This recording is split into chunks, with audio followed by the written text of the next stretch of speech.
In Fort Adams' forgotten logistics office, a quiet administrative clerk was about to face her most ruthless enemy yet. What started as routine paperwork took a shocking turn when she came face to face with systematic humiliation designed to break her spirit. Anna Keller wasn't your typical desk jockey. For 12 years, she had spent her life conducting classified operations in 17 different countries. Known for her ability to extract hostages from impossible situations and survive behind enemy lines. When she encountered Captain Hale's relentless campaign of harassment, she had no idea she was walking into a battle that would test every fiber of her discipline. Anna chose silence over retaliation, enduring mockery that would lead to the most unexpected revelation in Fort Adams history. What began as cruel entertainment would become a masterclass in true leadership. The entire base would never be the same after discovering that their most underestimated soldier was actually their most elite warrior. The woman they dismissed as weak would prove that the strongest warriors are often hiding in plain sight, and that real power lies not in domination, but in the quiet strength to serve others while carrying secrets that could change everything. Before we jump back in, tell us where you're tuning in from, and if this story touches you, make sure you're subscribed, because tomorrow I've saved something extra special for you. The fluorescent lights hum their mechanical prayer over empty hallways at 0500 hours. Fort Adams sleeps fitfully in the pre-dawn darkness, but Anna Keller has already been awake for 30 minutes. Her sedan pulls into the furthest parking spot from Building C, headlights cutting through morning mist that clings to the parade ground like smoke from old battles. She sits motionless for 15 seconds after turning off the engine. Old habits. Always scan your environment before moving. Always leave yourself an exit route. Always assume someone might be watching. The parking lot stretches empty in all directions. Night watch makes their rounds 3 buildings over, their flashlight beams sweeping predictable patterns. Anna's internal clock counts the rhythm, 90 seconds between passes. Enough time to move unseen if necessary. Not that she needs to disappear. Not anymore. But the calculations happen automatically, muscle memory stronger than conscious thought. Her logistics office occupies the forgotten corner of HQ's first floor, wedged between the supply closet and a bathroom that smells perpetually of industrial disinfectant. The door squeaks when she enters, a sound she's never bothered to fix because it announces visitors. Inside, everything exists in perfect order. Supply requests sorted by priority and date. Inventory spreadsheets updated to the decimal point. Filing cabinets arranged with military precision, each folder exactly 1 finger width apart. The coffee maker gurgles to life. Anna measures exactly 3 scoops of grounds, adds water to the precise line, and waits. While it brews, she reviews yesterday's accomplishments. 47 requisitions processed, 12 discrepancies resolved, 0 errors logged.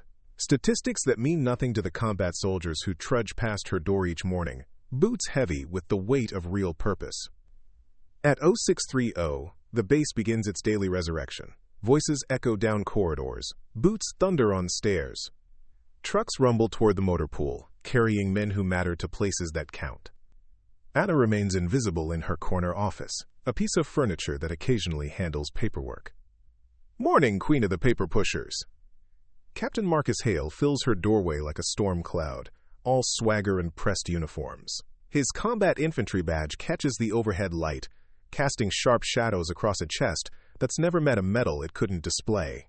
Behind him, 3 younger soldiers cluster like pilotfish around a shark. Corporal Louis Vega leading the pack with an eager grin that promises entertainment. Anna looks up from her keyboard. Good morning, Captain. Got something special for you today. Hale's voice carries that particular tone officers use when addressing support staff, cordial on the surface, dismissive underneath. Need someone to inventory the old storage shed behind the motor pool. Lots of boxes to count. Seems right up your alley. The task is clearly pointless. Everyone knows the storage shed holds decades of obsolete equipment nobody bothers cataloging. But Anna nods without expression. When do you need it completed, sir? Yesterday would be nice, but I suppose you paper types work at your own speed. Scattered chuckles from his audience. Vega grins wider, sensing blood in the water. I'll have a preliminary report by end of business today. Hale's smile falters slightly. He was expecting resistance, maybe a complaint about unreasonable deadlines. Instead, He gets compliance wrapped in quiet professionalism. It's unsatisfying, like throwing a punch at smoke. Good. Try not to get your hands too dirty out there. Wouldn't want to damage those delicate typing fingers. More laughter from the peanut gallery. Anna's eyes make a quick sweep of the group, cataloging faces, noting positions, measuring distances out of habit. The movement takes less than 2 seconds, but Master Sergeant Dean Rourke notices from his position near the water cooler, 30 feet away. In his experience, clerks don't assess rooms like they're calculating fields of fire. "Of course, sir. Is there anything else you need?" The question hangs in the air, perfectly polite and utterly professional. Hale shifts his weight, suddenly aware that his grand performance is falling flat. The woman won't take the bait, won't give him the reaction that would justify further mockery. Just get it done. He turns to leave, then pauses. And Keller? Maybe hurry it up a bit. Some of us have real work to do. The group disperses, trailing laughter and half-whispered jokes. Vega throws a backward glance at Anna, already composing stories for the barracks about the scared little mouse who lives in the supply office. They've all seen her type before, civilians in uniform, hiding behind desks while real soldiers do the dangerous work. Anna watches them go through her peripheral vision, never lifting her head from the computer screen. Her fingers continue typing requisition forms, each keystroke precise and economical. But her breathing remains perfectly steady, despite the public humiliation. Her jaw tightens fractionally, a tell that suggests controlled anger rather than intimidation. From the hallway, Rourke observes her reaction with growing interest. 23 years in the service taught him to recognize different breeds of soldier. This woman doesn't move like someone who's afraid. Her posture speaks of coiled springs and loaded weapons, not submission and defeat. The morning proceeds with bureaucratic monotony. Anna processes paperwork with mechanical efficiency, while base life flows around her invisible existence. Soldiers hurry past her door, discussing training schedules and deployment rotations, conversations she's not invited to join. In the cafeteria, she eats alone at a corner table that provides clear sightlines to all entrances. Even in summer heat, she wears long sleeves without exception. At 1,100 hours, she walks to the storage shed. The building squats behind the motor pool like a forgotten monument to military inefficiencies. Inside, towers of boxes stretch toward cobwebbed rafters, each one labeled with dates going back to the Reagan administration. Most contain spare parts for equipment that's been decommissioned for decades. Anna begins her inventory with systematic precision. Each box opened, contents verified against manifests, discrepancies noted in careful handwriting. The work is tedious and pointless, exactly what Hale intended, but she approaches it with the same meticulous attention she brings to everything else. By 1,400 hours, she's processed 60% of the facility. Her preliminary report runs 7 pages, complete with recommendations for disposal and storage optimization. It's thorough enough to impress a logistics colonel and detailed enough to make Hale look foolish for assigning it as busy work. When she returns to her office, Vega is waiting with a smirk and a message. "Captain says to make sure you get every box. Wouldn't want to miss anything important." His tone makes it clear he considers the entire exercise a joke. "I understand. Thank you, Corporal." Vega lingers, hoping for something more entertaining. Maybe tears, or frustration, or some other sign that the harassment is working. Instead, Anna returns to her computer and begins typing the preliminary report. Her fingers move across the keyboard with mechanical precision, transforming chaos into order through sheer competence. The young soldier eventually wanders away, disappointed by the lack of drama, but Rourke remains in the hallway, studying Anna through her open door. The way she holds her shoulders, the economical movements of her hands, the methodical scan of her surroundings every few minutes. Small details that don't match the profile of a frightened bureaucrat. Week 2 of Captain Hale's entertainment begins with creative harassment disguised as duty assignments. Anna arrives at her usual time to find a note taped to her computer monitor. Conference room B0800. Prepare coffee service for senior staff meeting. CH. The meeting started 15 minutes ago. Anna reads the note twice, then checks her email for any official notification. Nothing. She grabs the emergency coffee service kit from the supply closet and hurries toward conference room B, her footsteps echoing through empty corridors. Inside the conference room, 12 officers sit around a polished table discussing training rotations and budget allocations. The conversation stops when Anna enters with her coffee service, all eyes turning toward the interruption. "Sorry," Lieutenant Colonel Sarah Whitaker says without looking up from her papers. "This is a closed meeting. Captain Hale requested coffee service, ma'am." Anna's voice remains steady despite the obvious setup. Whitaker glances at Hale, who shrugs with theatrical innocence. "Thought I mentioned it yesterday. Must have slipped my mind." His tone suggests Anna's the one who forgot, not him. "Well, since you're here," Whitaker gestures toward the empty coffee station. "Make it quick." Anna sets up the service with practiced efficiency. Coffee measured perfectly, cups arranged in precise rows, sugar and cream positioned for easy access. Her movements are economical and professional, but she's acutely aware of being watched by men who consider her presence an intrusion into their important world. "Maybe next time arrive on time," Hale murmurs as she fills his cup. "Punctuality matters in the real army." Several officers chuckle. Anna nods without meeting his eyes. "Of course, sir." She finishes the service and leaves without another word. But Rourke, who's been taking notes in the corner, notices how she memorizes the room layout in those few minutes. Where everyone sits. Which exits are available. How many potential threats surround her. Clerks don't think tactically. Operators do. The harassment escalates throughout the week, with increasingly petty assignments. Hale sends Anna to clean weapons she's not authorized to access, then berates her for the security violation. He assigns her to deliver messages to offices that don't exist, then questions her competence when she returns empty-handed. Each incident is carefully calculated to maximize humiliation while maintaining plausible deniability. Vega joins the game with juvenile enthusiasm. He hides Anna's stapler and watches her search for it with growing frustration. He accidentally spills papers across her desk, then offers insincere apologies while his friends snicker. He rearranges files in her cabinet, turning her orderly system into chaos that takes hours to correct. "Maybe you should pay more attention to your stuff," he suggests after the third incident. "Someone might think you're not very organized." Anna rebuilds her filing system without complaint, but her jaw tightens fractionally each time, a tell that suggests she's making mental notes about everyone involved. Sergeant Doc Emily Harper watches the campaign with growing disgust. She finds Anna reorganizing her demolished desk after Vega's latest prank, working with the focused intensity of someone who's rebuilt worse things under more difficult circumstances. "You don't have to take this shit," Harper says quietly, checking the hallway for eavesdroppers.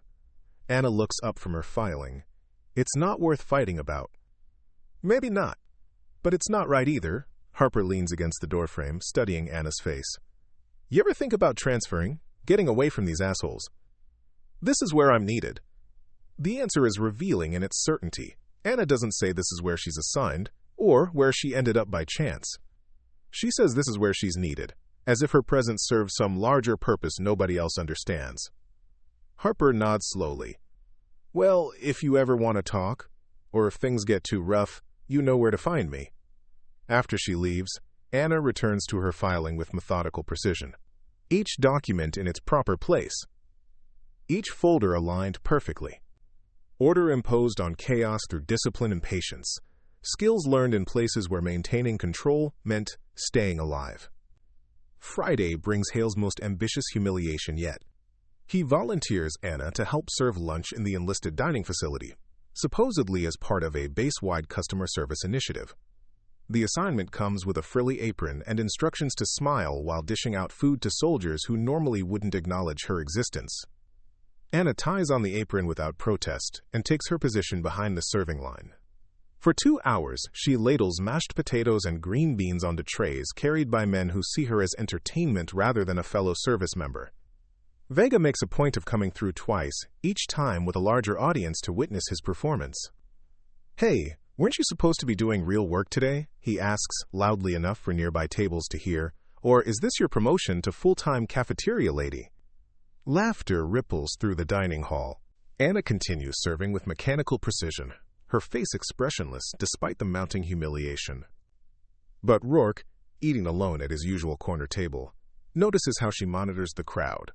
Her eyes constantly sweep the room, cataloging positions and potential threats with the practiced awareness of someone who's worked hostile environments. The final insult comes when Hale appears near closing time, surveying Anna's work with theatrical disappointment. "Missed a spot," he says, pointing to a microscopic spill near the serving counter. "Guess you'll need to stay late and clean it properly. Can't have standard slipping." Anna kneels to clean the imaginary mess while Hale watches with satisfaction. His campaign is working perfectly. The mouse is learning her place in the base hierarchy, accepting degradation without resistance. Soon she'll transfer out or quit entirely, removing the irritation of her quiet competence from his daily routine. But as Anna scrubs the already clean floor, Rourke observes something interesting. Her kneeling position isn't one of submission. It's a tactical crouch, balanced and ready for explosive movement. Her cleaning motions are economical and precise, speaking of muscle memory trained through endless repetition. Even in humiliation, she maintains the bearing of someone who's kneeled in far more dangerous places for far better reasons. The question hangs unspoken in the air. How much more can she take before something dangerous awakens? Monday morning arrives with the weight of accumulated humiliation. Anna has endured 8 days of systematic harassment disguised as duty assignments, her quiet professionalism treated as weakness by men who mistake silence for defeat. The base operates on the assumption that she's learned her place in the hierarchy, invisible, forgettable, safely contained behind a desk where she can't threaten anyone's perception of what real soldiers look like. The assumption is about to be tested. At 1,215 hours, the enlisted dining facility hums with its usual chaos. 300 soldiers cycle through lunch in overlapping waves, conversations mixing with the clatter of trays and silverware into a familiar symphony of military routine. Anna sits alone at her corner table, methodically eating a sandwich while maintaining awareness of her surroundings, a habit so ingrained she doesn't consciously realize she's doing it. Captain Hale holds court at the center table with his usual audience. Today's entertainment involves increasingly elaborate theories about Anna's background, each story more dismissive than the last. According to Vega's contribution, she's a failed recruit who couldn't make it through basic training. Private Jenkins suggests she's the daughter of some general, assigned to a safe desk job through nepotism. The laughter grows louder with each theory, feeding on itself like a small fire that spreads when nobody bothers to contain it. 20 feet away, Private First Class David Chen navigates the serving line with the confidence of someone who's never experienced real catastrophe. His tray carries a full lunch plus 2 cups of scalding coffee. One for himself, one for his buddy who's holding their table. It's a routine he's performed hundreds of times without incident. But routine has a way of betraying people when they need it most. Chen turns from the coffee station just as Corporal Martinez backs away from the condiment bar without looking. The collision is minor, barely a bump by dining hall standards. But physics doesn't care about intentions. The tray tilts. 2 cups of 180-degree coffee begin their inevitable journey toward gravity and disaster. Chen's reflexes are decent for a 19-year-old who's never been shot at. He manages to catch the tray, but the coffee cups slide inexorably toward the edge. In 1 second, maybe 2, they'll crash to the floor and splash across Private Martinez's legs, inflicting second-degree burns that will send him to the hospital and put him on medical leave for 3 weeks. Anna moves without thinking. Her chair scrapes backward as she rises in a single fluid motion. 3 steps carry her across the intervening space, not running, but flowing like water, finding the fastest path downhill. Her left hand intercepts the first coffee cup 6 inches before it hits the floor. Her right hand catches the second cup while simultaneously pulling Martinez clear with a grip on his belt that lifts him bodily out of danger. The entire sequence takes less than 2 seconds. Anna finds herself holding 2 cups of coffee while Martinez stares at her in shock, his legs unmarked by scalding liquid that would have put him in the burn ward. The dining hall doesn't immediately understand what happened. Conversations continue, oblivious to the minor miracle of timing and reflexes that just prevented a serious injury. Chen stammers thanks while retrieving his tray, embarrassed by his clumsiness but grateful for Anna's intervention. But Master Sergeant Rourke understands perfectly. He's been watching Anna for 2 weeks, cataloging the small inconsistencies that don't match her cover story. The way she moves through crowds without jostling anyone. How she always chooses seats with clear sight lines and multiple exits. The unconscious tactical spacing she maintains even in casual conversations. And now this. Reflexes that operated faster than conscious thought, positioning that spoke of extensive close-quarters training, and situational awareness keen enough to react to a threat most people wouldn't have noticed until someone started screaming. Anna realizes her mistake immediately. She's standing in the middle of the dining hall holding 2 coffee cups, having just demonstrated capabilities no desk clerk should possess. Her cover is compromised, not blown completely, but cracked badly enough that careful observers will start asking dangerous questions. Damage control becomes her immediate priority.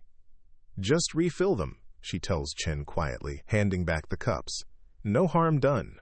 She returns to her table without meeting anyone's eyes, hoping to fade back into invisibility before too many people process what they've witnessed.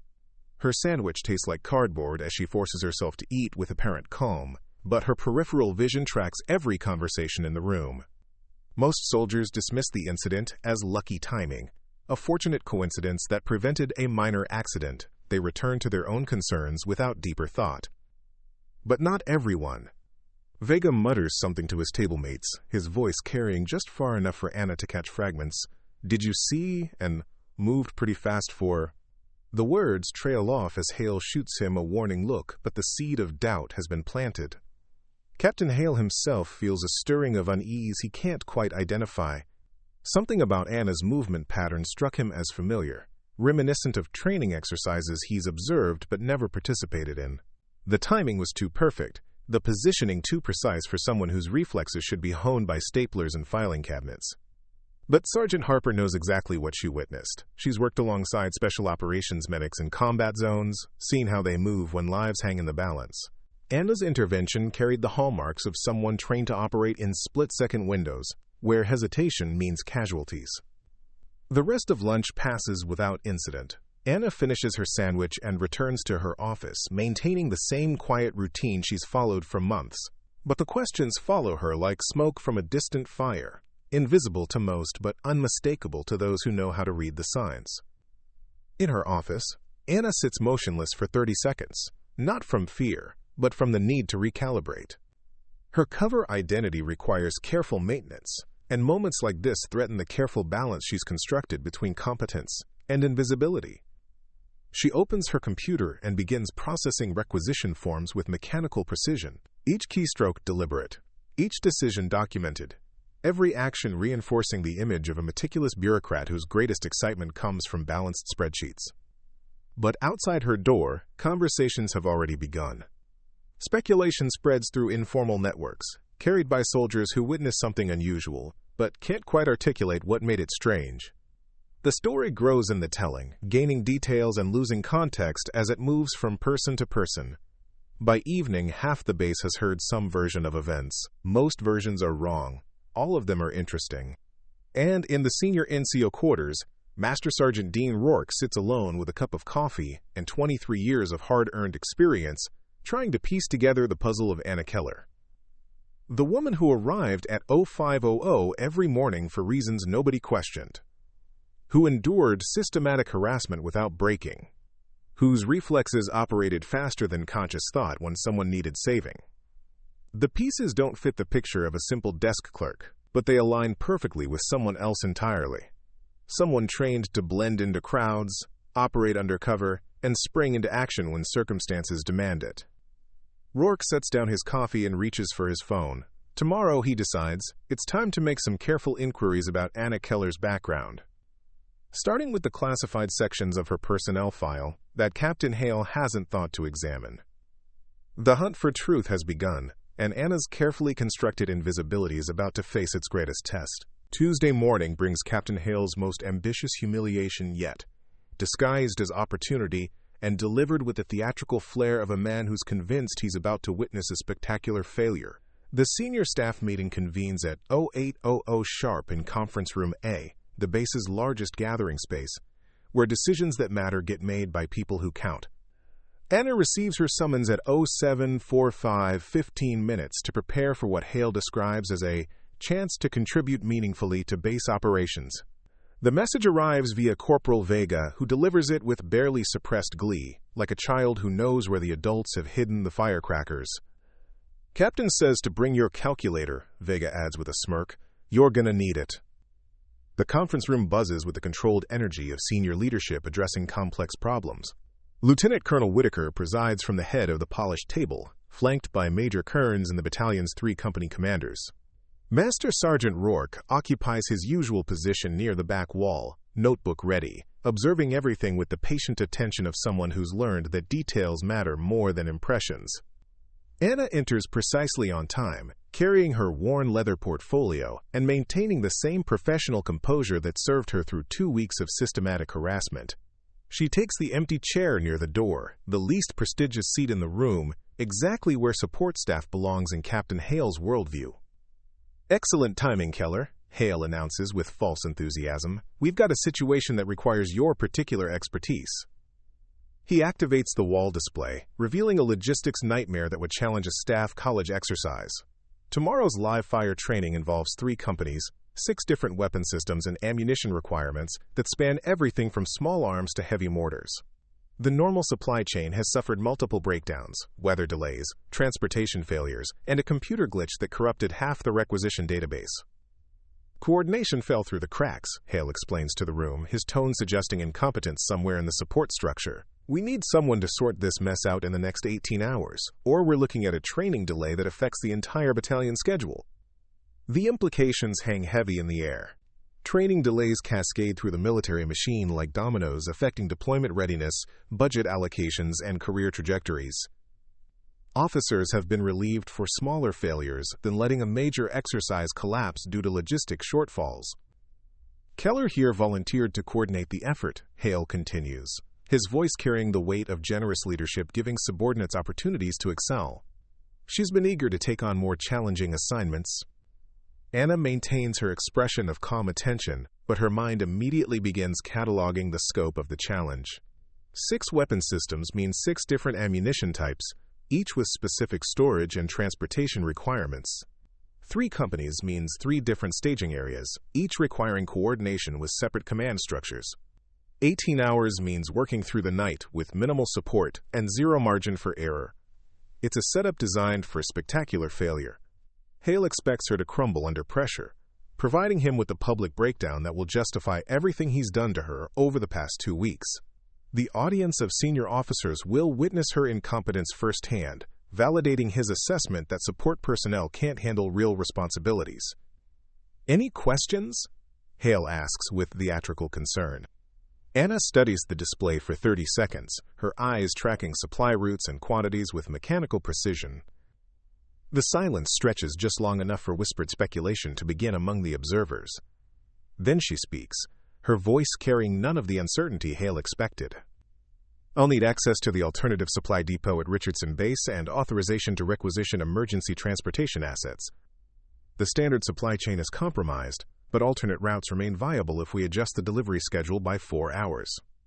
The room goes quiet. Anna's response demonstrates not just comprehension of the complex logistics challenge, but immediate strategic thinking about solutions. This isn't the overwhelmed desk clerk Hale anticipated. Major Kearns leans forward with interest. "You think you can coordinate all this by tomorrow morning?" "Yes, sir. The bottleneck isn't supply availability, it's coordination between multiple systems that aren't designed to communicate effectively. With proper oversight, the exercise can proceed on schedule." Lieutenant Colonel Whitaker exchanges glances with her staff. Anna's confidence seems either remarkably naive or remarkably informed. "Very well. You have full authorization to requisition whatever resources you need. Major Kearns will provide oversight, and Corporal Vega will assist with coordination." Vega's grin falters slightly. He volunteered to watch Anna fail, not to become responsible for the success or failure of a major training exercise. Telling and preparing this story took us a lot of time, so if you are enjoying it, subscribe to our channel. It means a lot to us. Now back to the story. The meeting disperses with the controlled urgency of senior leaders who've just witnessed an unexpected development. Anna remains behind, studying the logistics display with the focused intensity of someone solving a puzzle that others find incomprehensible. "You sure about this?" Vega asks, his earlier enthusiasm replaced by growing concern. "This is some serious stuff. If we screw it up, we won't." Anna's certainty is absolute, unshaken by the complexity of the challenge ahead. "Meet me at Supply Depot C in 30 minutes. Bring the emergency contact list for all transport coordinators. She leaves without waiting for confirmation, moving through the hallways with purposeful efficiency. But Rourke notices something others miss. Her stride has changed. The apologetic shuffle of a harassed desk clerk has been replaced by the confident pace of someone who's taken command of a situation. For the first time since arriving at Fort Adams, Anna Keller is operating in her element. Supply Depot C occupies 20,000 square feet of organized chaos, where military efficiency meets the reality of managing thousands of different items in various states of availability. Anna surveys the facility with professional assessment, her eyes cataloging storage configurations and access routes with the systematic attention of someone who's done this before. Vega arrives 15 minutes late, clutching a folder of contact information and wearing the expression of someone who's beginning to suspect he's in over his head. He finds Anna deep in conversation with Sergeant First Class Williams, the depot's senior NCO, discussing transportation schedules with a level of technical detail that suggests extensive experience with military logistics. The Richardson route adds 2 hours to standard delivery time, Williams explains, but their supplies are confirmed available and their trucks are operational. If we start the convoy at 04:00, everything arrives with 30 minutes to spare. Anna nods, making notes in her portfolio with swift, economical handwriting. What about security for the ammunition transport? We're moving enough ordnance to require escort protocols. Already coordinated with base security. 2-vehicle escort, standard procedures for high-value cargo. Vega stares at the exchange with growing amazement. This is the same woman who spent 2 weeks being mocked as incompetent, now discussing complex military operations with the casual expertise of a seasoned professional. Her questions demonstrate deep understanding of transportation security, ammunition handling, and coordination protocols that most desk clerks never encounter. Corporal Vega will coordinate communications between the 3 staging areas, Anna announces, turning toward him with an expression that expects compliance rather than requesting it. I need real-time updates on delivery status every 30 minutes starting at 05:00 tomorrow. Sure, no problem. Vega accepts the assignment automatically, responding to the quiet authority in her voice without conscious thought. Only later will he realize that he just took orders from someone who technically holds the same rank he does. The afternoon proceeds with increasing efficiency as Anna orchestrates solutions to problems that seemed insurmountable 3 hours earlier. She coordinates with transportation units, confirms ammunition availability, and establishes communication protocols with the precision of someone who's managed far more complex operations under significantly worse conditions. By 1,700 hours, what began as certain disaster has been transformed into a smoothly functioning logistics exercise. Supply schedules are confirmed, transportation assets are allocated, and contingency plans are in place for every identifiable problem. The live fire training will proceed on schedule, supported by a supply chain that operates more efficiently than the original plan. Vega accompanies Anna back to headquarters, his earlier mockery replaced by reluctant respect. How did you know all that stuff about ammunition transport and security protocols? You pick things up after a while, Anna replies without elaboration. But her casual dismissal of expertise that takes years to develop only deepens the mystery surrounding her background. In the senior leadership office, Major Kearns reviews Anna's preliminary coordination plan with professional assessment. The document demonstrates mastery of military logistics that rivals staff college graduates, organized with attention to detail that reflects extensive operational experience. This is impressive work, he admits to Lieutenant Colonel Whitaker. I wasn't expecting this level of competence from a desk clerk. Whitaker studies the plan with growing interest. Anna's solutions reveal understanding of complex military systems that suggest background far beyond simple administrative duties. The efficiency of her coordination points towards someone with extensive experience managing high-stakes operations under pressure. But Captain Hale reviews the same documents with growing irritation rather than admiration. His carefully orchestrated setup was supposed to demonstrate Anna's incompetence, not showcase capabilities that make him look foolish by comparison. Instead of the public failure he anticipated, he's watching a subordinate succeed, where he expected spectacular breakdown. The situation requires adjustment. If Anna won't fail on her own, perhaps external pressure will force the collapse he needs to restore his authority. Wednesday arrives with the weight of expectations and the pressure of public scrutiny. Word has spread through the base's informal networks about Anna's assignment, creating an audience eager to witness either triumph or disaster. Officers who normally ignore support staff find reasons to observe the logistics exercise, drawn by curiosity about whether the quiet desk clerk can deliver on her confident promises. At 0500 hours, Anna stands in the pre-dawn darkness of Supply Depot C, surrounded by the controlled chaos of a major military operation coming together under compressed timelines. 3 convoy trucks idle in formation, their cargo bays loaded with precisely calculated quantities of ammunition. Security escorts wait at designated positions, radios crackling with coordination chatter that will continue until the last round is delivered. Corporal Vega arrives carrying coffee and uncertainty in equal measures. His role as communications coordinator means he'll spend the day relaying status updates between Anna and the 3 company staging areas. A responsibility that seemed simple in yesterday's planning session, but feels overwhelming in the harsh light of operational reality. First convoy departs in 10 minutes, Anna announces, checking her watch with the automatic precision of someone whose internal clock operates with military timing. I need confirmation that Staging Area Alpha is ready to receive their delivery. Vega keys his radio and receives immediate confirmation. Company A's designated personnel are standing by. Ammunition storage areas are cleared and secured, and receipt procedures are confirmed. Similar reports come from Staging Areas Bravo and Charlie, each location reporting readiness according to the coordinated schedule Anna established. The first test of her planning comes at 0530 when Convoy 1 reports a minor mechanical issue that threatens to delay the entire operation. The lead truck's alternator shows signs of failure, potentially leaving the convoy stranded between Supply Depot and destination. Switch to backup vehicle, Anna orders without hesitation. Transfer the cargo and proceed according to schedule. Maintenance will address the disabled truck after mission completion. The solution is so obvious that Vega wonders why he didn't think of it himself. But as he watches Anna coordinate the vehicle swap with mechanical efficiency, he begins to understand that her responses aren't lucky guesses. They're the product of extensive experience managing complex operations, where contingency planning means the difference between success and failure. Convoy 1 departs on schedule, followed at precise intervals by Convoys 2 and 3. Each vehicle carries enough ammunition to support a full day of live-fire training, transported according to security protocols that Anna coordinated with the base's military police. The entire operation unfolds with clockwork precision, each element fitting together according to plans that account for every identifiable variable.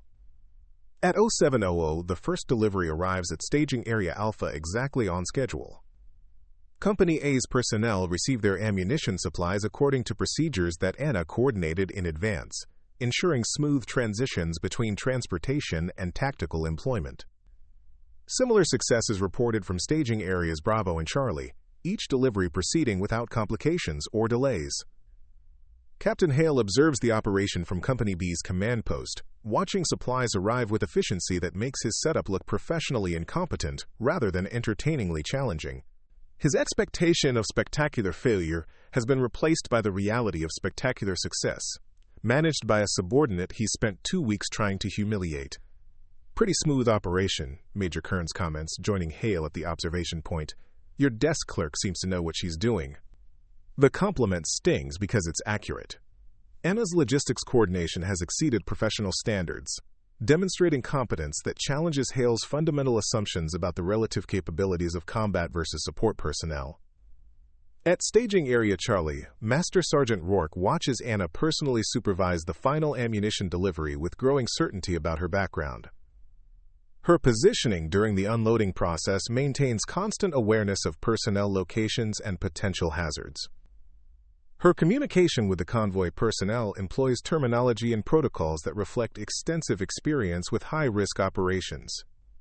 But it's her interaction with Corporal Martinez that provides the most revealing insight. Martinez approaches Anna with a question about ammunition storage procedures, addressing her with the automatic deference that junior enlisted personnel show towards someone they recognize as possessing genuine authority. Ma'am, should we segregate the mortar rounds from the small arms ammunition?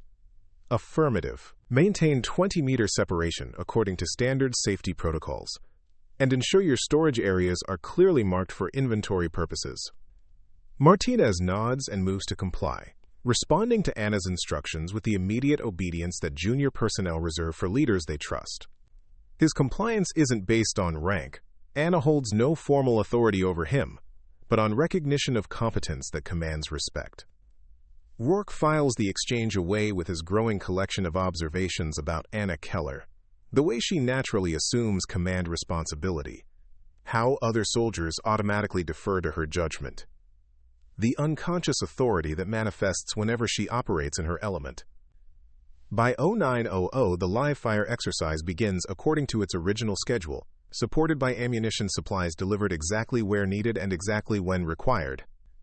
3 companies conduct training with weapons ranging from M4 rifles to heavy mortars, each unit operating with the confidence that comes from reliable logistic support. The success is undeniable and public.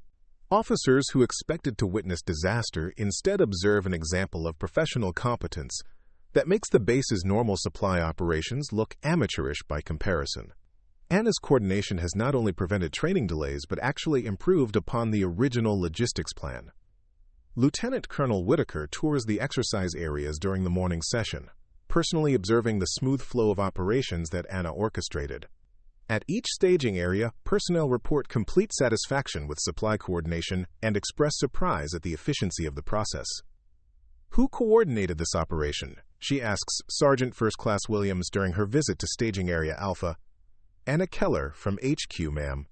"Hell of a job she did. Never seen supplies flow this smooth for a complex exercise." Whitaker makes a mental note to review Anna's personnel file more carefully. This level of performance suggests capabilities that aren't reflected in her current assignment or apparent background. But the day's biggest revelation comes during the afternoon session, when a genuine emergency tests Anna's ability to manage crisis under pressure. Company C reports a malfunction with their mortar firing mechanism that threatens to shut down a significant portion of the exercise. The damaged weapon requires immediate replacement, but standard supply procedures would take hours to coordinate. Anna receives the emergency report via radio while coordinating routine resupply operations. Without hesitation, she contacts the base armorer and arranges emergency replacement of the malfunctioned weapon system. Her coordination involves bypassing normal bureaucratic procedures through a series of authorizations that she secures with remarkable efficiency. How did she know to contact Colonel Bradley directly? Vega wonders aloud as he watches Anna conclude the emergency coordination that's not in any manual I've seen. The question reflects growing awareness that Anna's competence extends far beyond normal administrative training. Her solutions demonstrate understanding of military systems and personnel networks that suggests experience operating at levels significantly above her apparent position. Within 2 hours, Company C receives their replacement weapon and resumes training operations. The emergency that threatened to disrupt the entire exercise becomes merely a minor interruption, managed so efficiently that most participants never realize a problem occurred. By day's end, the live-fire exercise concludes successfully, with ammunition expenditure matching projections and all safety protocols maintained throughout the operation. Post-exercise reviews reveal efficiency ratings that exceed base standards, supported by logistics coordination that senior officers describe as exemplary.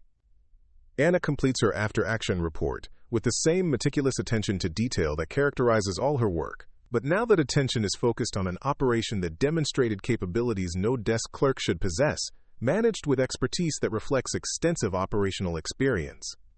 The questions that began with her reflexes in the dining hall have multiplied into speculation about background, training, and experience that don't match her official position. Anna Keller has successfully managed a complex military operation under public scrutiny, revealing competence that challenges every assumption about her identity and capabilities. The careful invisibility she's maintained for months is beginning to crack under the weight of undeniable professional excellence. Thursday morning finds Captain Hale in the base personnel office at 0730, armed with determination and a growing suspicion that Anna Keller's competence represents a threat to his carefully constructed worldview. Her success with the logistics exercise has transformed his entertainment into embarrassment, turning what should have been public vindication into uncomfortable questions about his judgment. Sergeant Major Patricia Torres looks up from her morning coffee with the weary expression of someone who's dealt with officers bearing grievances for the past 15 years. Her domain, the Personnel Records Office, represents the bureaucratic heart of military administration, where careers are documented and secrets are filed under classifications that most people never see. What can I do for you, Captain? I need to review Anna Keller's complete personnel file, official business, verifying qualifications for expanded duties. Torres accesses her computer system with keystrokes that speak of muscle memory developed through thousands of similar requests. Anna's basic file appears on screen: standard administrative clerk, unremarkable service record, current assignment at Fort Adams. But when Torres attempts to access the complete file, the system requests additional authorization codes. Interesting. Most of her record is classified above my access level. You'll need to go through the S1 office for anything beyond basic information. Hale studies the screen with growing interest. Standard personnel files don't require special authorization to access, particularly for administrative positions that handle routine paperwork. The classification suggests background information that extends beyond normal service records. What level of classification are we talking about? Hard to say without deeper access, but the flags indicate potential special operations background or intelligence assignments. Could be routine security clearance stuff, but the restriction level is higher than normal. Special operations. The words hit Hale like a physical blow, challenging his fundamental assumptions about Anna's background and capabilities. The quiet desk clerk who accepts harassment without complaint might actually be someone with training and experience that dwarfs his own combat record. But instead of reconsidering his behavior, Hale's response is to dig deeper. If Anna has been concealing relevant qualifications, then she's been operating under false pretenses, deceiving the chain of command about her true capabilities. The harassment becomes justified as appropriate response to deception rather than bullying of an innocent subordinate. I need access to that classified information. This could be a serious security issue. Torres regards him with professional skepticism. You'll need to file formal paperwork through the S1 and provide justification for accessing classified personnel records. It's not something I can authorize independently. The bureaucratic roadblock frustrates Hale, but also confirms his suspicions. Standard administrative clerks don't have personnel files protected by multiple levels of security classification. Anna's background contains information that someone considers sensitive enough to restrict on a need-to-know basis. He spends the rest of the morning navigating the military bureaucracy, filing requests, and providing justifications for accessing Anna's complete service record. Each conversation with senior administrators reinforces his growing conviction that he's uncovered evidence of deception that validates his suspicions. Meanwhile, Master Sergeant Rourke receives an informal heads-up about Hale's investigation from his network of NCO contacts throughout the base. The warning comes via Sergeant Torres, who mentions Hale's unusual interest in classified personnel records during their regular coffee break conversation. Thought you should know, Torres confides. Captain Hale is digging into Anna Keller's background pretty aggressively. Seems convinced there's something wrong with her personnel file. Rourke processes this information with the careful consideration of someone who's learned to recognize potential threats before they fully develop. Hale's investigation could expose information that Anna has clearly chosen to keep private, potentially compromising whatever operational security considerations led to her current assignment. At 1,430 hours, Rourke finds Anna in her office, processing requisition forms with her usual methodical precision. He enters and closes the door behind him, a signal that their conversation requires privacy. We need to talk. Anna looks up from her computer, immediately recognizing the seriousness in his tone. What's the situation? Captain Hale is investigating your personnel file. He's convinced there's something classified in your background that explains your recent performance. Anna's expression doesn't change, but her fingers pause over the keyboard for just a moment, a tell that suggests she's processing implications and calculating responses. How much does he know? Nothing yet, but he's filed formal requests for access to classified portions of your record. Depending on what's in there and who reviews his request, he might get approval. The conversation proceeds with the careful efficiency of two professionals discussing operational security. Anna's responses demonstrate familiarity with classification procedures and security protocols that extend far beyond normal administrative training. Timeline for approval? 48 to 72 hours if he's persistent and has sufficient justification. Longer if the reviewing authority questions his need-to-know status. Anna nods thoughtfully, her mind clearly working through contingency planning that assumes multiple possible outcomes. Her calm acceptance of potential exposure suggests someone who's operated undercover before and understands the risks involved. Recommendations? Rourke considers his response carefully. His growing respect for Anna's capabilities conflicts with his uncertainty about her actual background and current operational status. But his instincts suggest she's someone worth protecting rather than someone who represents a threat. Depends on what you're trying to protect. If there's information in your file that could compromise ongoing operations, you need to contact whoever has oversight responsibility. If it's personal history you'd rather keep private, he shrugs. That's a different calculation. Anna saves her work and closes the computer applications with deliberate care. When she speaks again, her voice carries weight that suggests she's made a significant decision. Thank you for the warning. I'll handle it from here. The dismissal is polite but absolute. Anna has received the information she needs and will manage the situation according to considerations that don't require Rourke's further involvement. But her tone carries undertones of authority that suggest he's just been briefed by someone accustomed to making command decisions. After Rourke leaves, Anna sits alone in her office for several minutes, staring at her blank computer screen while processing the implications of Hale's investigation. Her carefully maintained cover is under direct assault, threatened by an officer whose wounded pride has become a security risk. For the first time since arriving at Fort Adams, Anna considers the possibility that her anonymity might be ending. The question becomes whether to continue protecting her cover or begin managing the transition to whatever comes next. At 1,600 hours, she makes a secure phone call to a number that bypasses normal base communications. The conversation is brief and conducted in language that reveals nothing to potential listeners but conveys everything necessary to the recipient. Status report.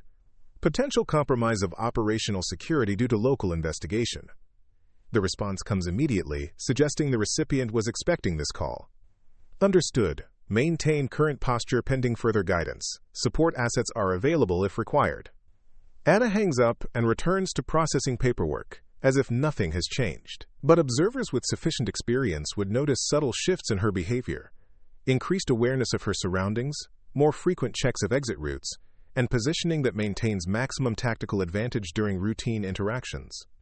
The quiet desk clerk is preparing for the possibility that her cover is about to be blown, revealing whatever truth she's been hiding behind months of careful invisibility. Friday afternoon arrives with the oppressive weight of mounting tension and unresolved questions.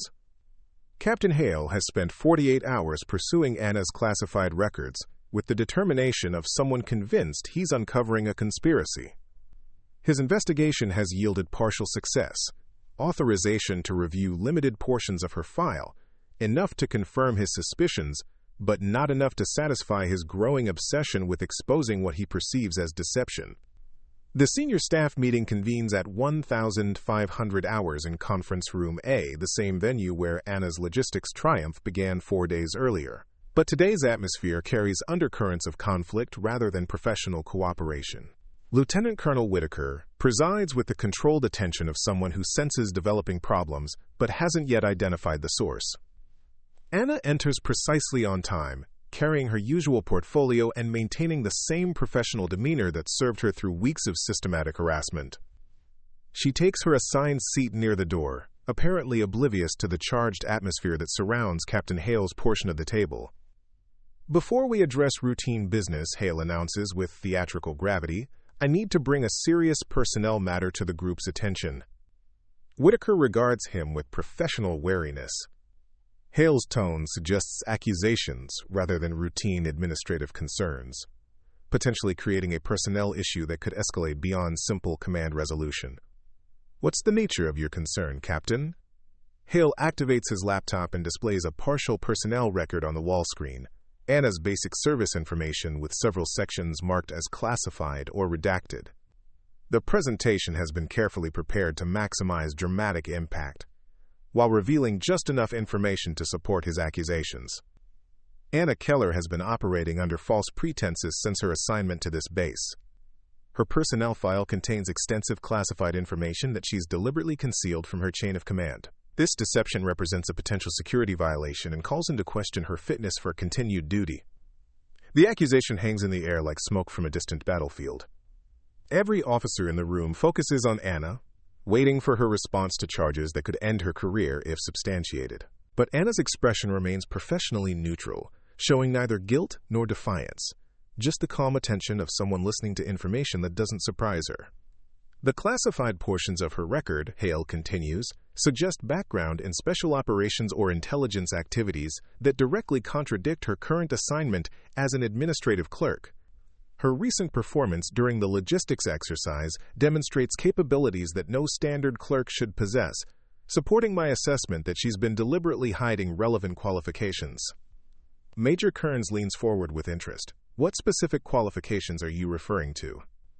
Hale's presentation shifts to a summary of Anna's logistics coordination, detailed analysis of her decisions, communication protocols, and crisis management that reveals professional competence far beyond normal administrative training.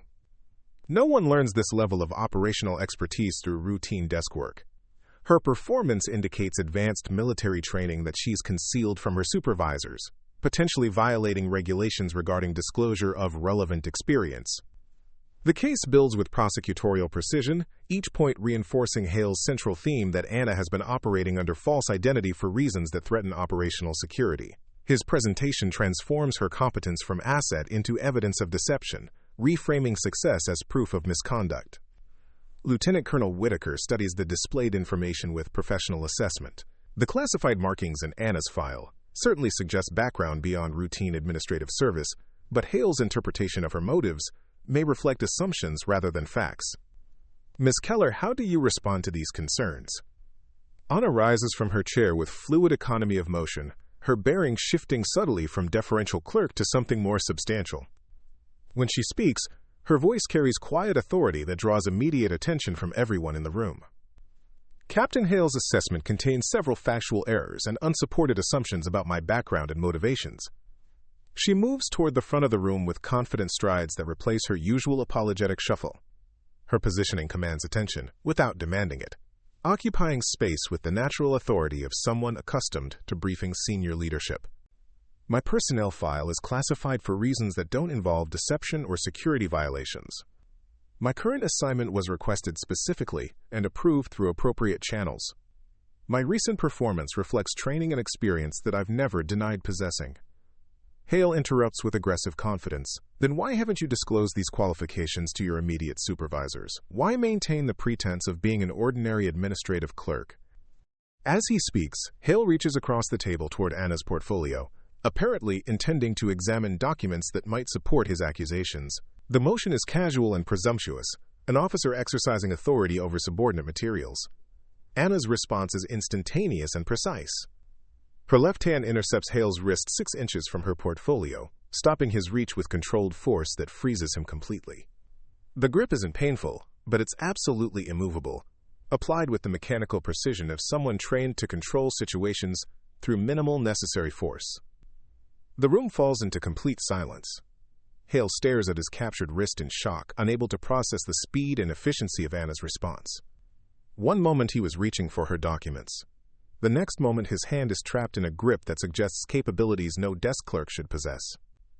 "Sir," Anna says quietly, her voice carrying undertones of controlled danger, "I respectfully request that you not handle my materials without permission." The politeness of her words contrasts sharply with the implications of her actions. She's just demonstrated reflexes and defensive techniques that speak of extensive close-quarters training, deployed with the casual efficiency of someone who's done this many times before. Master Sergeant Rourke immediately positions himself between Anna and the other officers, recognizing potential escalation that could spiral beyond verbal confrontation. His movement is subtle but deliberate, providing physical barrier that discourages further aggressive actions while maintaining professional appearances. Anna releases Hale's wrist with the same controlled precision she used to capture it.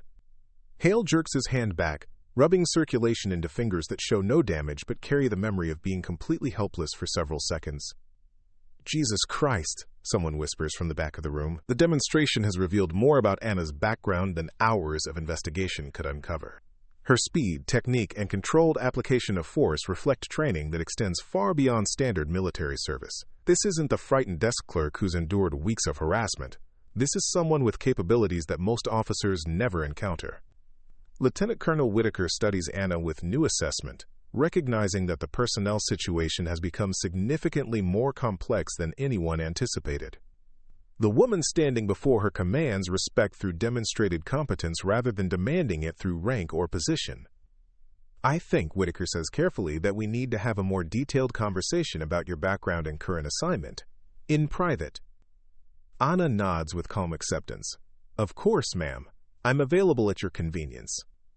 The meeting disperses with the controlled tension of senior leaders who've witnessed something that challenges their understanding of routine personnel matters. Conversations begin immediately. Speculation spreading through informal networks about the implications of what they've just observed. But Captain Hale remains seated long after the others leave, staring at his hand and processing the reality that his harassment campaign has targeted someone whose capabilities far exceed his own. The quiet desk clerk he's spent weeks humiliating possesses training and experience that make his combat infantry background look amateur by comparison. The truth he sought to expose has been revealed, but not in the way he expected. Anna Keller is indeed more than she appears, but that revelation makes him look foolish rather than vindicated, exposing his behavior as bullying rather than justified skepticism. For the first time since beginning his campaign against Anna, Captain Hale begins to understand that he may have made a serious tactical error in judgment. Lieutenant Colonel Sarah Whitaker's office occupies the corner of the headquarters building where morning sunlight cuts through Venetian blinds, casting precise shadows across awards and commendations that chronicle 22 years of professional military service. The space reflects its occupants' personality, functional efficiency, balanced with personal touches that humanize the institutional environment. Anna enters at 0800 Monday morning, escorted by Master Sergeant Rourke, whose presence signals the gravity of a conversation that will determine her future at Fort Adams. 3 days have passed since the confrontation in Conference Room A, 3 days of whispered speculation and careful observation as the base processes the implications of what they witnessed. Whitaker gestures toward the chairs arranged in front of her desk, informal seating that suggests conversation rather than interrogation. Her expression carries professional curiosity tempered by wariness, the look of a senior officer who suspects she's about to learn information that will complicate her command responsibilities. Coffee she offers, following the military tradition of hospitality that precedes difficult discussions. Thank you, ma'am. Anna accepts the cup with steady hands that show no trace of nervousness, despite the career-defining nature of their meeting. Sergeant Rourke requested to be present for this conversation. He indicates you've discussed some of these matters previously. Anna nods toward Rourke, acknowledging his protective intervention while maintaining the professional composure that's characterized her service at Fort Adams. Master Sergeant Rourke has been observant about certain inconsistencies in my background. His discretion has been appreciated. Whitaker opens Anna's personnel file, the complete version that required special authorization to access. The document reveals gaps and redactions that speak of activities beyond normal military service. Classifications that protect information deemed sensitive enough to restrict on a need-to-know basis. Your file raises more questions than it answers. 12 years of service with significant periods classified above my access level. Current assignment listed as administrative clerk, but your recent performance suggests capabilities that extend far beyond routine paperwork. The assessment is delivered without accusation, professional evaluation of facts that don't align with appearances. Whitaker's tone invites explanation rather than demanding justification, creating space for honesty without implying wrongdoing. Anna sets down her coffee cup and meets Whitaker's gaze directly. When she speaks, her voice carries the weight of someone who's made the decision to abandon carefully maintained cover. From 2011 to 2023, I served with the 1st Special Forces Operational Detachment Delta. 12 years conducting classified operations in 17 different countries. My specialization was deep reconnaissance and hostage extraction, primarily in denied territory where conventional forces couldn't operate. The revelation transforms the office atmosphere. Whitaker's expression shifts from curiosity to sharp attention as she processes the implications of hosting a retired Delta Force operator who's been masquerading as a desk clerk for reasons yet to be explained. Delta Force. Rourke nods slowly, his suspicions finally confirmed. That explains the tactical movement patterns and situational awareness. You've been operating undercover since arrival. Not cover in the operational sense, Anna clarifies. I requested this assignment after medical retirement.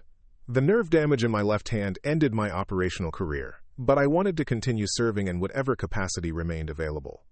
She extends her left hand, revealing the medical patch that's drawn mockery from soldiers who assumed it covered minor injury. Beneath the bandage, surgical scars map the reconstruction of tendons and nerves damaged during her final mission, injuries that ended a distinguished career but left her skills largely intact.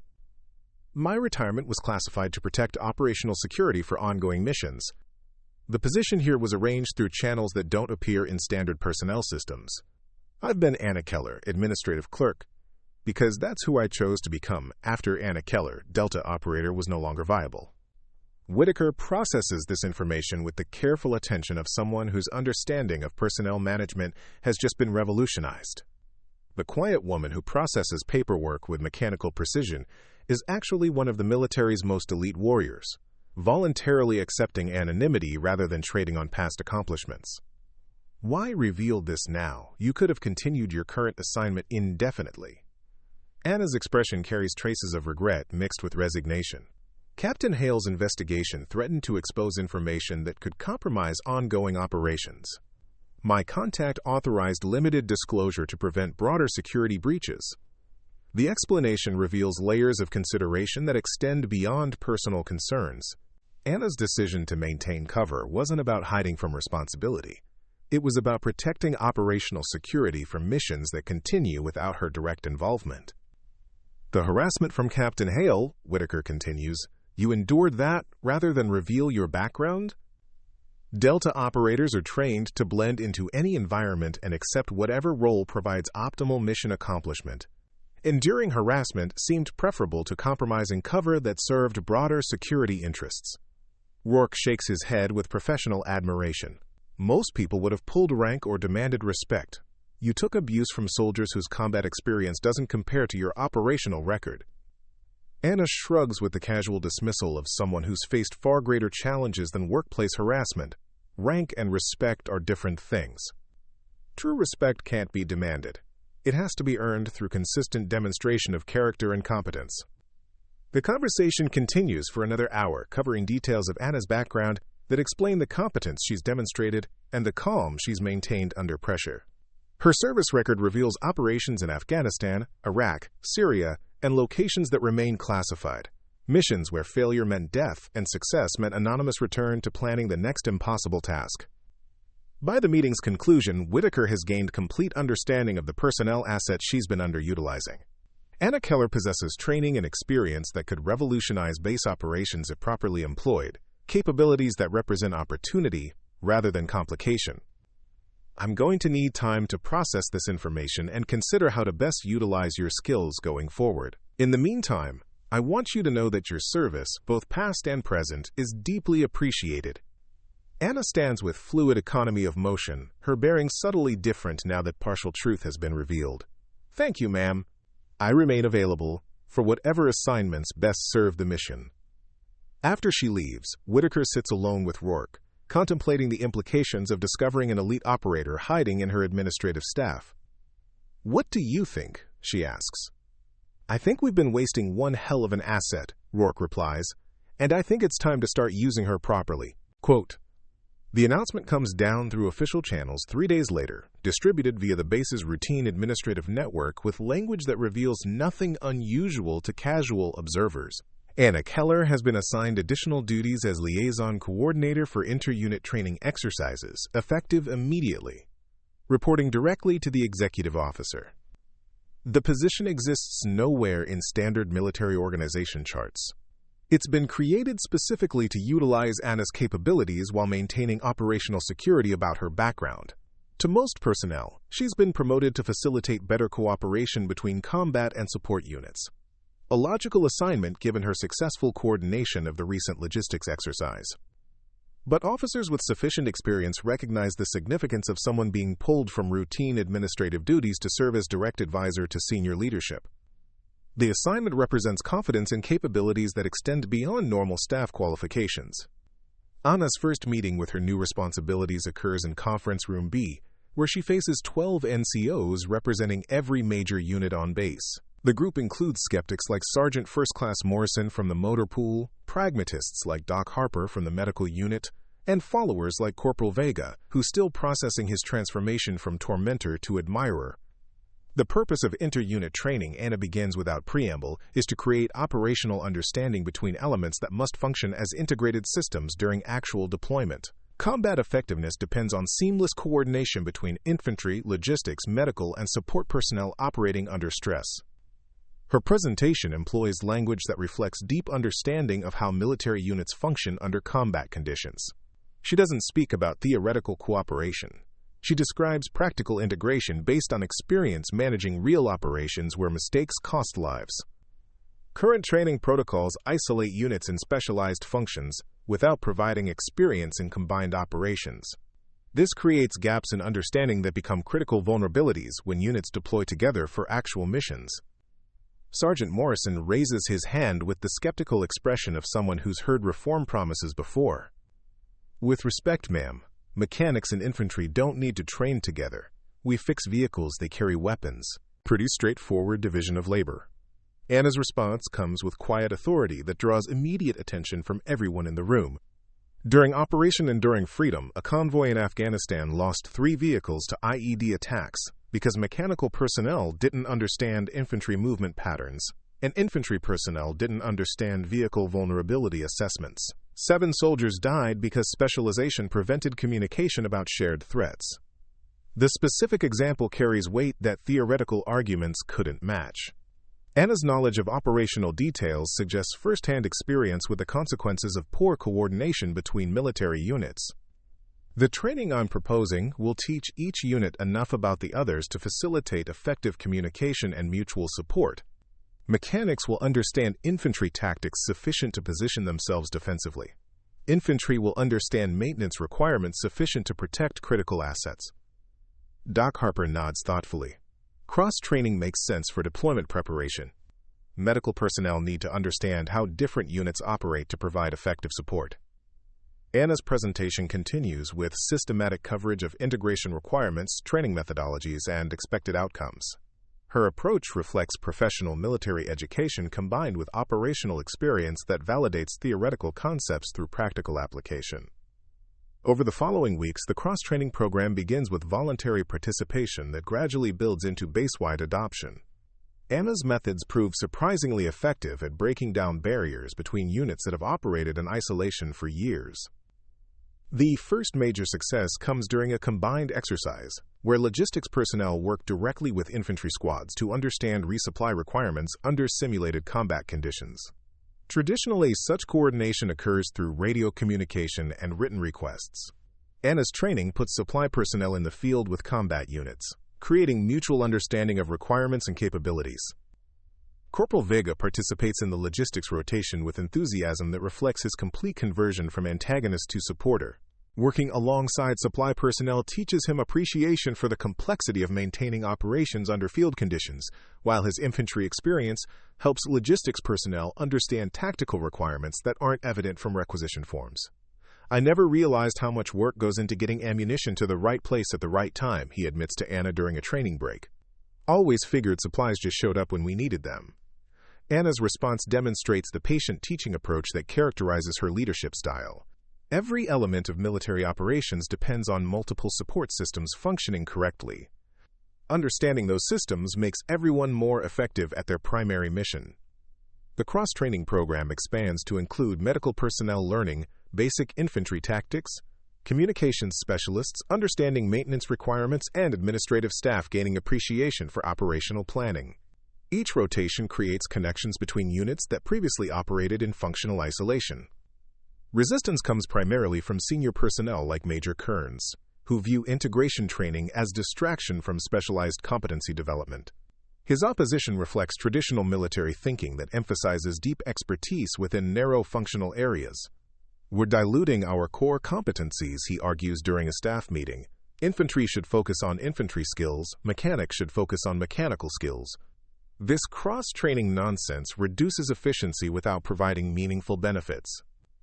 Anna addresses his concerns with respectful professionalism that acknowledges legitimate points while maintaining her position. Cross-training doesn't replace specialized competency. It enhances effectiveness by improving communication and coordination between specialized elements. Infantry personnel aren't learning to repair vehicles, they're learning enough about maintenance to communicate effectively with mechanics. The debate continues through multiple meetings, with supporters and critics presenting their cases to Lieutenant Colonel Whitaker, who must balance innovation against institutional stability. But results begin speaking louder than arguments, as units demonstrate improved coordination during routine operations. The transformation becomes most evident during a base-wide readiness exercise where multiple units must coordinate complex operations under time pressure. Previously, such exercises revealed communication gaps and coordination failures that reduced overall effectiveness. With Anna's cross-training program in place, cooperation flows smoothly between units that understand each other's requirements and capabilities. Captain Hale observes the exercise from the command post, watching his infantry company work seamlessly with support elements that understand tactical requirements and provide appropriate assistance. His soldiers demonstrate confidence in logistics support that comes from personal relationships built during cross-training rotations. For the first time since beginning his campaign against Anna, Hale finds himself questioning his fundamental assumptions about military hierarchy and the relative value of different types of service. The woman he spent weeks humiliating has created systematic improvements that benefit everyone involved, including his own unit. The realization leads to an uncomfortable self-assessment about his behavior and motivations, forcing him to confront the insecurity and bias that drove his harassment campaign against someone whose capabilities far exceed his own. The surprise inspection arrives on a Tuesday morning in November, announced by the appearance of official vehicles carrying personnel from division headquarters, who bring clipboards, stopwatches, and the professional skepticism of officers whose careers depend on identifying deficiencies in subordinate units. Colonel Margaret Hayes leads the inspection team with the methodical attention of someone who's conducted similar evaluations at dozens of installations. Her reputation precedes her, fair but demanding, focused on operational readiness rather than ceremonial appearance, capable of recognizing genuine competence despite institutional resistance to change. Lieutenant Colonel Whitaker receives the inspection team in her office, prepared for the intensive scrutiny that will evaluate every aspect of base operations over the next 72 hours. The timing is challenging, coming during a period of significant transition, as Anna's cross-training program reshapes relationships between previously isolated units. Colonel Hayes, welcome to Fort Adams. We're ready for your evaluation. Hayes reviews her assessment checklist with professional efficiency. We'll be examining operational readiness, inter-unit coordination, logistics efficiency, and personnel development. Particular attention will be paid to innovation in training methodologies and integration of specialized capabilities. The inspection begins with traditional military formality, formations, equipment displays, and ceremonial procedures that demonstrate discipline and attention to detail. Fort Adams performs well in these areas, meeting standards that reflect consistent leadership and professional military bearing. But the real test comes during operational exercises where multiple units must coordinate complex tasks under observation from inspectors who understand the difference between scripted demonstrations and genuine capability. Anna observes the inspection from her position as inter-unit training coordinator, watching teams she's trained demonstrate competencies that didn't exist 6 months earlier.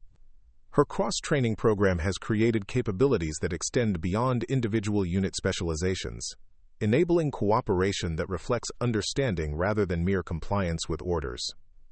The first major test involves a simulated convoy operation, where infantry, logistics, medical, and communications personnel must coordinate movement through hostile territory. Traditional exercises often reveal communication failures and coordination gaps that reduce effectiveness despite individual unit competence. Instead, Colonel Hayes observes seamless integration between elements that understand each other's requirements and provide appropriate support. Infantry personnel communicate vehicle maintenance concerns that prevent mechanical failures. Logistics personnel position themselves tactically based on understanding of security requirements. Medical personnel anticipate casualty evacuation needs based on tactical assessments. Interesting, Hayes murmurs to her aide, making notes about coordination that exceeds normal expectations for units that train separately. This level of integration usually requires months of deployment experience to develop.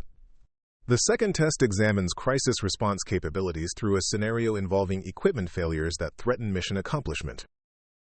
Multiple systems fail simultaneously, requiring innovative solutions that depend on cross-unit cooperation and creative problem-solving.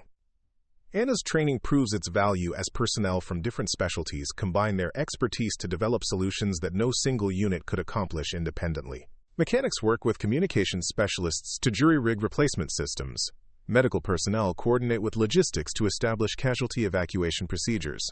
Infantry personnel provide security, while support elements implement repairs. Captain Hale participates in the exercise with growing appreciation for capabilities his soldiers have developed through cross-training rotations.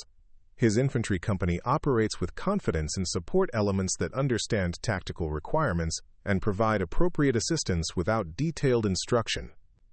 The level of coordination we're observing, Colonel Hayes notes to Lieutenant Colonel Whitaker, reflects systematic training rather than accidental competence. Someone has invested significant effort in developing these capabilities.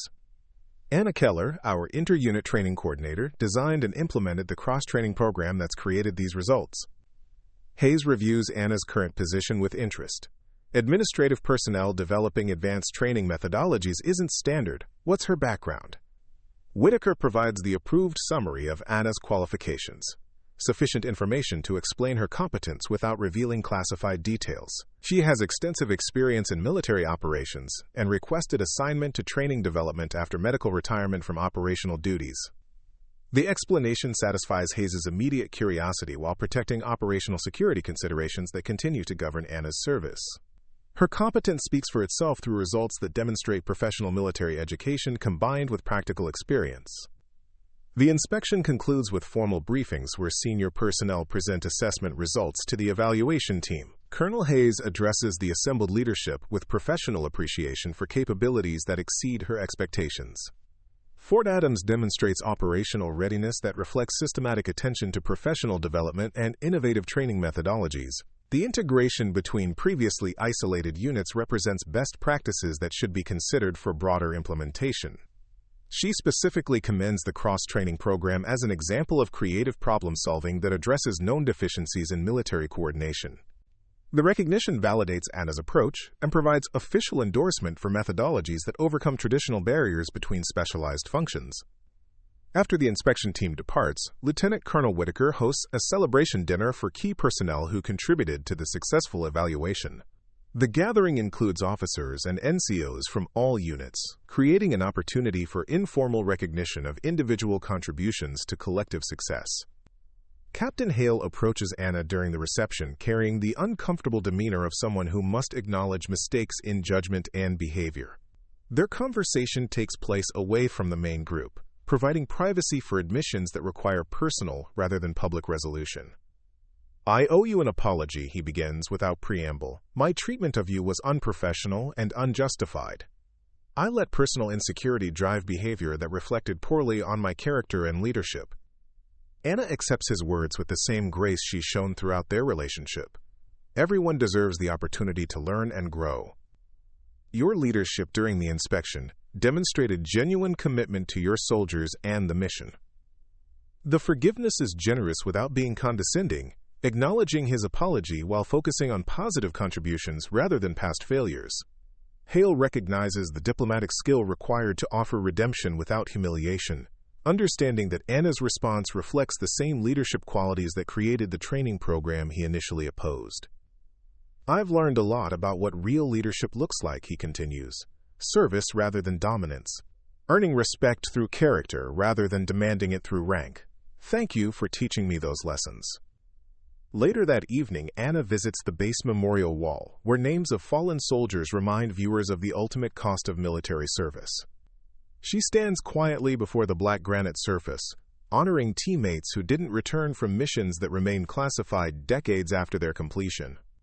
Master Sergeant Rourke finds her there, understanding the pilgrimage that connects past service to present purpose. "You've made a real difference here. Changed how people think about leadership and respect." Anna nods without taking her eyes from the memorial. The mission continues in different forms. Teaching others, building capabilities, serving something larger than personal ambition. The work matters more than recognition. Your team would be proud of what you've accomplished. I hope so. Their sacrifice gave meaning to everything that followed. The least I can do is use the time they didn't get to serve others who carry on the mission. The conversation concludes in comfortable silence, two professionals who understand that military service extends beyond individual achievement to encompass responsibility for those who follow. Anna's transformation from hidden operator to open leader represents successful adaptation to changing circumstances while maintaining core values that define genuine military service.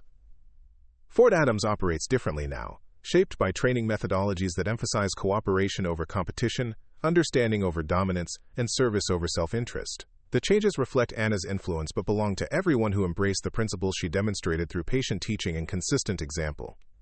Her legacy lies not in revealed identity or recognized accomplishments, but in the cultural transformation that makes everyone more effective at their mission of protecting others who cannot protect themselves.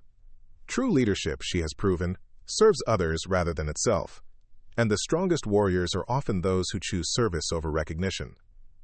Up next, we have 2 more incredible stories that are waiting for you. Just click the image you want to watch and it will take you there. If you enjoyed this video, make sure to subscribe. It would mean a lot.